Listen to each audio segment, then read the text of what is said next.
Notre projet sociétal a été pensé et conçu de manière à revisiter l'espace territorial sénégalais en tant que base de l'équité, la distribution des ressources, des activités, des modes d'occupation du sol, des mégastructures d'équipement, etc.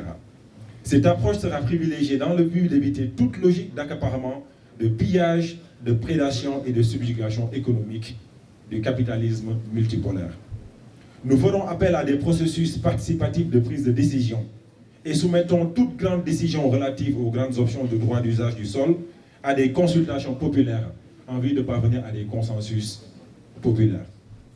La promotion du panafricanisme sera un élément de priorité qui sera érigé au rang de priorité et constituera une stratégie de consolidation de la souveraineté des États africains et du Sénégal en particulier. Cette stratégie mettra en avant la valorisation par l'État et les communautés des langues africaines telles que parlées au Sénégal à l'échelle nationale mais également internationale, selon des principes d'égalité, d'équité, d'harmonie et de complémentarité. Mesdames et messieurs, distingués invités, chers compatriotes, nous voulons fonder un projet sociétal qui renforcera et pérennisera le rayonnement international du Sénégal en s'appuyant sur la richesse de son patrimoine culturel, notamment dans son expression plurielle et sa dissémination à travers le monde. Nous voulons fonder la qualité de notre coopération avec les pays tiers selon le principe de respect réciproque des règles de non-ingérence dans les affaires intérieures des autres États. Nous voulons enfin bâtir un projet sociétal où l'État se constitue en autorité fédératrice, suprême comme instrument du peuple sénégalais, démuni de toute démagogie, de populisme électoral, qui garantisse la gratuité de l'accès aux services sociaux de base tels que la santé. Notre conscience nous interpelle et nous parle quand une personne perd la vie, faute de n'avoir pu payer un ticket d'entrée nécessaire à son admission à l'hôpital. Notre conscience nous interpelle, mesdames et messieurs. Elle nous parle quand le viatique et le confort moral, psychologique auquel un patient a droit d'attendre laisse la place à l'angoisse du paiement d'une ordonnance ou des radios prescrites dont les coûts exorbitants finissent par avoir raison de la vie du patient. Notre conscience, mesdames et messieurs, nous interpelle et elle nous parle quand l'empathie du personnel de soins cède à cette indifférence qui ronge le patient et finit par avoir raison de sa vie. Nous ne pouvons plus tolérer de telles inéquités. Nous ne pouvons plus tolérer de telles inéquités. Nous ne devons plus accepter de vivre dans une société dépourvue d'humanisme. C'est pourquoi, mesdames et messieurs, distingués invités, chers compatriotes, Jiitel Wareef, le devoir en mouvement, est une promesse. C'est une promesse qui porte un idéal de société.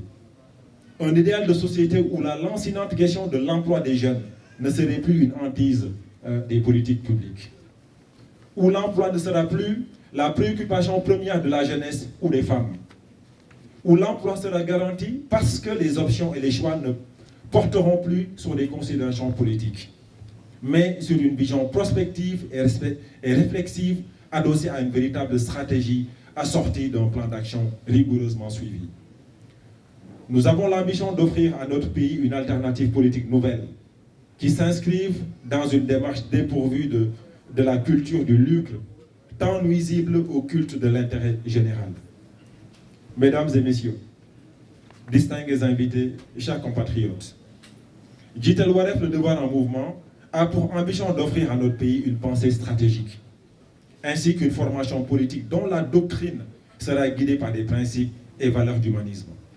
Dans un contexte marqué par les maux et les faiblesses en tout genre de notre société, ces principes d'humanisme sont les seuls garants d'une société équilibrée où les contours tenants et termes du contrat social seraient une réalité pour le corps social dans sa globalité.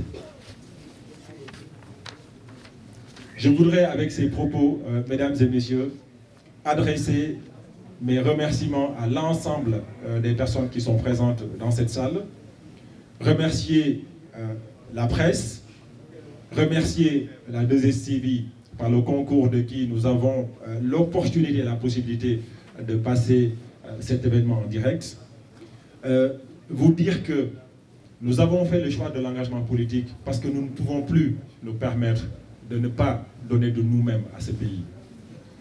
L'ensemble des personnes qui ont décidé de faire ce déplacement et d'être à nos côtés aujourd'hui, je pense à la famille élargie, à ma belle famille, je pense à mes amis, je pense aux membres sympathisants et militants de Jiital Wareef qui ne ménagent aucun effort pour que l'événement qui a été organisé aujourd'hui puisse être une réussite. Je voudrais solennellement vous adresser mes chaleureuses félicitations et vous adresser mes remerciements pour l'ensemble de ce que vous avez réussi à faire ce jour.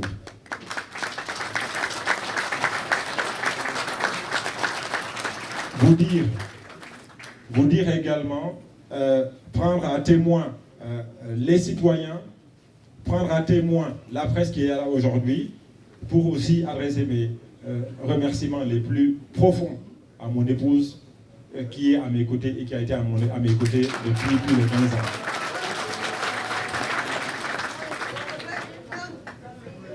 Vous dire que nous avons fait le choix